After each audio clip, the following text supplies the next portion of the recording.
Hi, my name is Judy Goebel. I teach a class called Learn to Love Your Android Smartphone or Tablet Computer here in St. Louis Park and in Bloomington and Richfield Community Education. I've been teaching this for a few years. I'm not particularly well qualified to teach it. My college major was fine art, and if an art major can learn this stuff, so can you. So what I'm going to talk about today is video calling on your smartphone. If you don't already have a smartphone in 2020, this is the year to get one. You may have been sitting around thinking, I can keep on with my flip phone, I can keep on with my landline.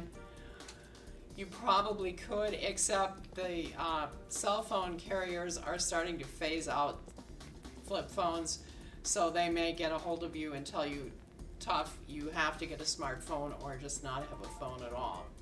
So that handwriting's on the wall. And beside that, COVID-19 has forced so much of our lives to become distanced and virtual, such as you can see on the slide sheet, church and medical appointments, appointments with your financial advisor or your bank, education, and your friends. It can get really lonely if you're not using a smartphone. And a flip phone, yeah, you can get the audio, but it just isn't the same, and there's content you're missing out on. So there are a lot of choices for video software. Here's a few of them. There are many, many more. It can certainly seem confusing, but it really doesn't have to be. Just be aware that there are some names out there, and you don't have to approach them unless you need them. Video calling is a huge advantage. You can see the other person. You can sometimes share your desktop, so you could share your screen with somebody else. They could help you figure something out. And video calling, believe it or not, does not cost anything extra. If you already have a smartphone, you can video call with someone not only locally, you can deal with people in other states, and to some extent you can call internationally with a smartphone without paying anything extra. It's like a miracle. So what do you need to start using start video calling on a smartphone? You need a smartphone, and when you get it, you need to have a reasonably generous data plan because video calling does use data. If you're at home and you're video calling, you can connect to your Wi-Fi, and that cuts down a lot on your data usage if you have Wi-Fi. Some people don't. And then you're going to need one or more video calling applications installed on your smartphone. If you have an Android smartphone, you will have Duo pre-installed. You may also have something called Hangouts, and that's another one, where you may have Facebook Messenger. That's a third one. So you may already have those available and you won't have to do anything. But over time, you may very well need to use more than one video calling application. App means application, by the way. So what you may find that the person you're interacting with will invite you to something, especially like your doctor's office or your financial advisor. You may find that your church starts putting out services over video, and they may invite you to that. When you get an invitation like that, if it's somebody you want to connect with, you need to be prepared to maybe use the application that they're suggesting. And you can't, just because you have one thing, if somebody invites you to something else, usually the two things don't go together. So you've got to be both on the same thing, whatever it is. If you're planning to connect to somebody, it's important to find something, an application. Platform means the same thing as application, that's going to work for everything. So if you've got iPhone users and Android users, there are some things that work across both iPhone and Android, and some don't. So sometimes you need to kind of negotiate with the other person you want to connect with and make sure that you can both get to the same place. If you're going to be doing a new video calling app, and you're planning to do something important, like maybe a family gathering, it's a really good idea to practice ahead of time. If you've got a good friend, maybe somebody else who's fumbling around trying to learn to use this stuff, just agree to be silly together and try it and do it. And you're going to waste some time, but maybe it's a fun, silly afternoon. And it's just a really good idea to be ready and to make the mistakes before you're in the middle of something that you really want to pay attention to and remember. So let's actually look at Google Duo as one of the things that's a pretty good, easy way to start video calling. It comes pre-installed on most Android phones because Google actually owns Duo and it's one of their products. It allows up to 12 people to come on the same call at the same time. And it does allow both iPhone and Android users to participate. Now I think for the iPhone users, they will have to download from the Apple Store in order to get it on their phone, but the lucky Android users already have it. In order to use Duo, even though you have it pre-installed, the first time you click on that icon, you're going to need to go through and agree to some things. So the first thing that's going to come up is some terms and conditions, and this is legal stuff that software companies usually require somebody to say yes to before you can use their software. And then there's going to be a bunch of permissions that will pop up, and this is a list of what they're going to ask about. Basically, you can just say yes to that stuff. It is safe. It sounds a little scary, but if you'll notice on the slide, it does very clearly say why you need to give it permissions. There is some verification so that you'll probably receive a text on your phone that will indicate that you've verified that you are who you say you are, and it connects to Duo, and then you're ready to start actually doing calls. So at this point, let's actually demonstrate how a Duo call looks. So I'm going to go into, this is my home screen. That's my newest granddaughter on the screen. It's kind of fun. Going to all my applications, and they're in alphabetical order on an Android device. So Duo is down here. Click on Duo, and here's my face looking at myself, and you'll notice I have some groups I've set up. These are people I interact with all the time. If I scroll down, I can actually see my contacts. But one of the things I see as I look at my contacts is, wait a minute, this isn't everybody I know. This is only some people. Where's everybody else? Well, if I keep going down, and again, that's all in alphabetical order, I get to another section that's called Invite to Duo. Now, Invite to Duo, these are everybody else. These are the people who have never used Duo before. And I can choose one of those people and click on them and click on Invite, and it will send an email to that person that invites them to become a participant in Duo and be ready to have calls with me. And basically they're going to have to go through the same setup thing. They may have to download it if they have an iPhone, and they're going to have to agree to the terms and conditions and all the permissions. Once they've done that, they'll pop up to my list of people I can immediately have a call with. And then once I do that, we'll be in business and we can start having calls back and forth, and it'll be fun. So that's basically what happens. So now at this point, maybe we should actually go through and do a call, if we could do that. Let's see, I think I can just put in your phone number. All right. Let's see, yeah, it says I can dial. Okay, my phone number is 952. Hang on, 952 378 378 0576. 0576. Okay, and it looks like it's okay. It looks like I have to invite you.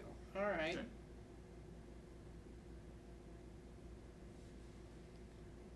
Okay, what's your email address?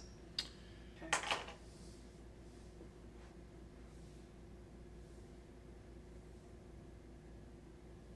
Okay, I thought it was gonna fill in some text, but it doesn't seem to be. Okay, so you've gone into Duo and given it the permissions at this point, right? No. Okay. I need to do that. Let's see here. Okay. Duo. No, so you've just opened Duo? Just opened it. I've never used it that I can recall. Let's see what happens. I'm gonna try calling you. Okay, so these are the pitfalls of this stuff, is that once you're set up, it's great. Let me try Oops. calling you now. Here's how to start a Duo call.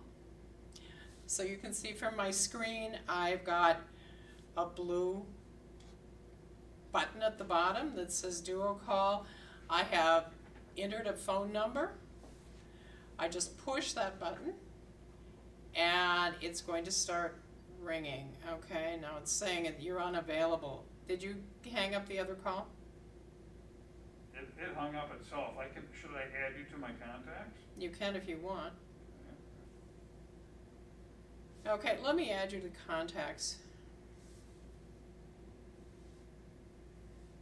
No, it's not there. Try it again, start it over.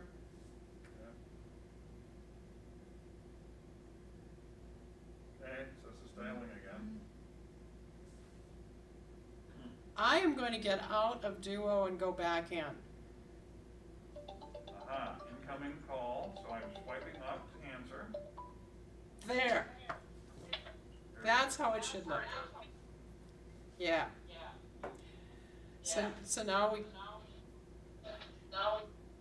aside from the audio being messed up, this is how it should look.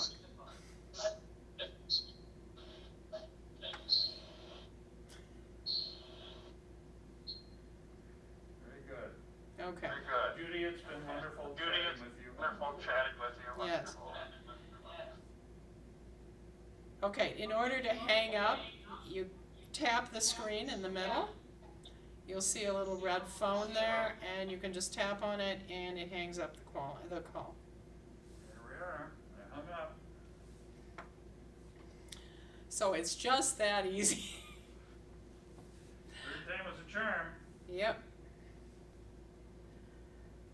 Oh, that's right. This thing doesn't have a USB or a headphone jack. Let's see. I think I. Bluetooth only? Hmm? Is it Bluetooth only for audio? Yeah, but I have a dongle here.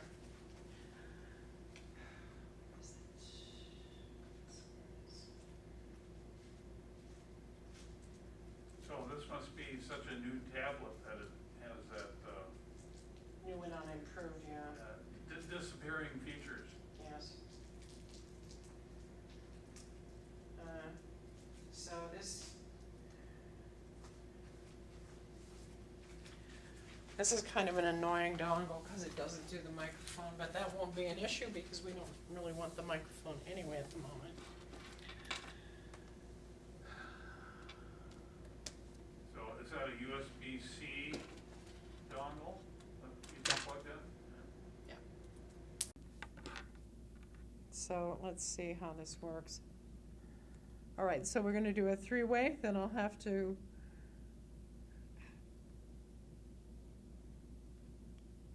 And I don't have. Okay. Let's see, back to Duo. So obviously, because I'm gonna take it from here. Okay, give you a I chance to can, see yeah, it, but like the- you'll have to go through all the permission stuff, and we may have the same issue with getting you set up that we had So with John. give me set up and then, Okay, so what's your number? 952. Hang on, let me go back. Yeah, come on. And then I'll step out of the room, so ideally, Yeah, 952 270 270 7464. 7464. Invite. Okay, so I'm not sure.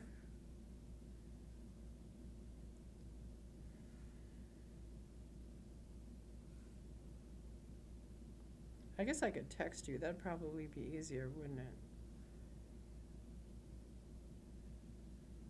Yeah, that's actually how I connected with my former neighbor, so Yeah, so probably chats, do you think? chats, that would be a Google Messenger chat, is that okay? Do you, or I'm sorry, Facebook Messenger. I don't, I don't have Facebook on. I don't like Facebook. Let's try Hangouts and see, I don't know if that'll work or not. I think that'll just do a text. So, what's your phone number again? This is really clunky. 952. Mm-hmm. All right, now I think I can go ahead and do this. So, let's start a video call.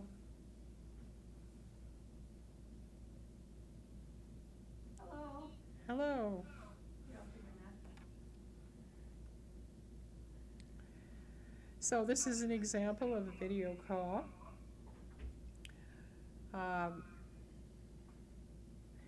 We can see each other.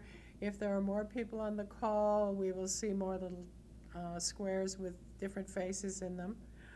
I have some things available while I'm on the call. If I'm the person who started it, or even if I'm just a participant, if I put my finger in the center of the screen and tap, you notice I get several little icons popping up. One of them is a video camera with a slash through it. That would be, I could turn off the video. So if I want to not have somebody see me, I can have that turned off. I can also turn off my audio, so if my dog is barking, I can press that and the person on the phone won't see that. I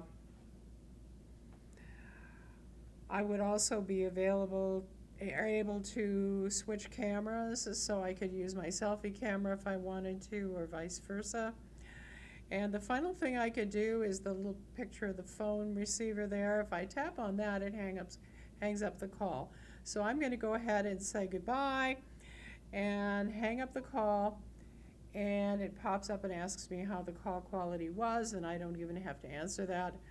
Now I'm back and I'm finished with my call. And it was just that easy. As far as the viewer knows. Yeah, so you're going to edit out all that crazy stuff. I can get rid of that. So let's get back to the PowerPoint. Where did it go? Let's see, I'll get rid of that one, get rid of that one. So now let's talk about Zoom. Zoom is another really common internet meeting that you might get an invitation to.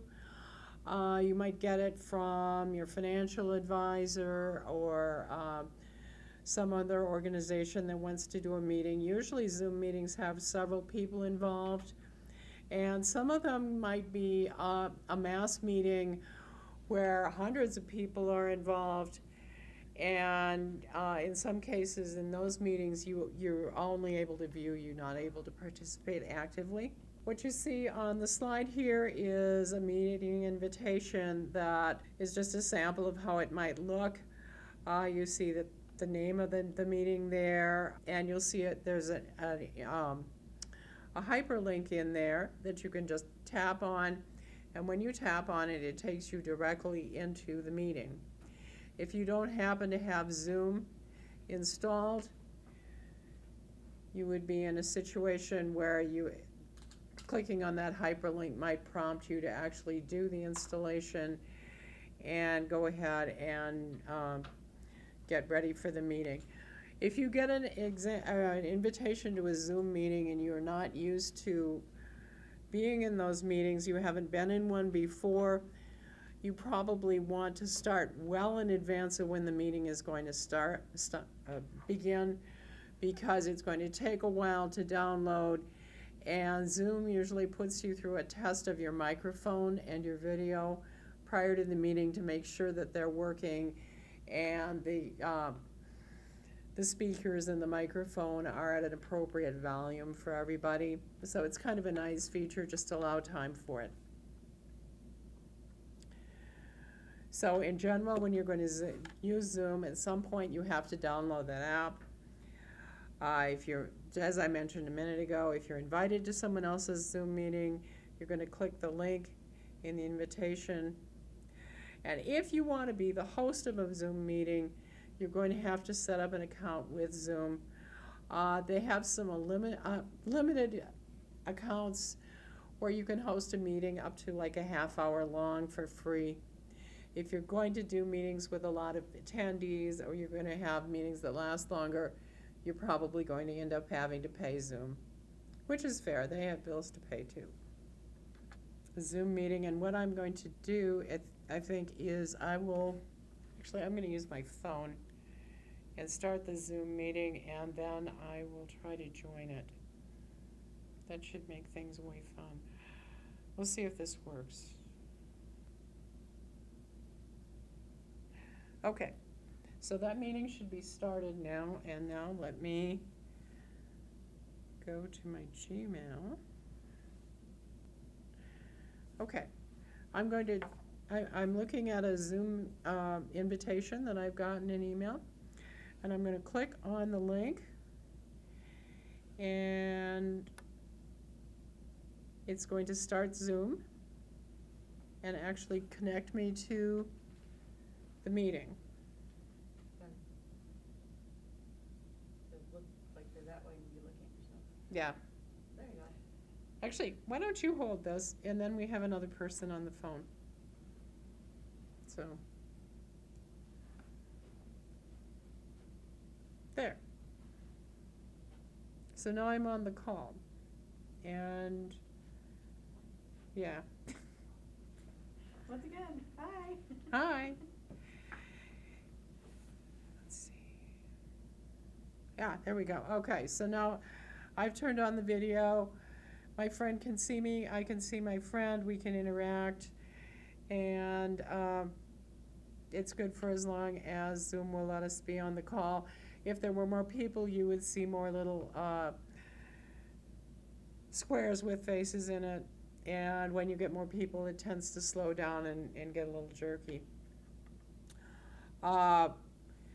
When the call is over, you can actually leave the call by tapping the screen, and then there's a little red button on the side that says leave.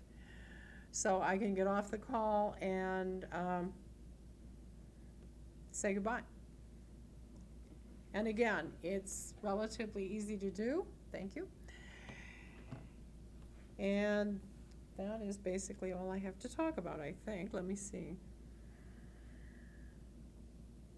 If anybody's interested in learning more about how to use your Android device, you can watch your community education calendars if you're in Richfield, Bloomington, or St. Louis Park. If you don't happen to live in one of those suburbs and you want to try to get into the class, you can go to their website and check. Other than that, there are lots of videos on YouTube and on the internet that you can watch that will help you. It may not be quite as organized, but it's how I learned. So thanks for spending some time with me.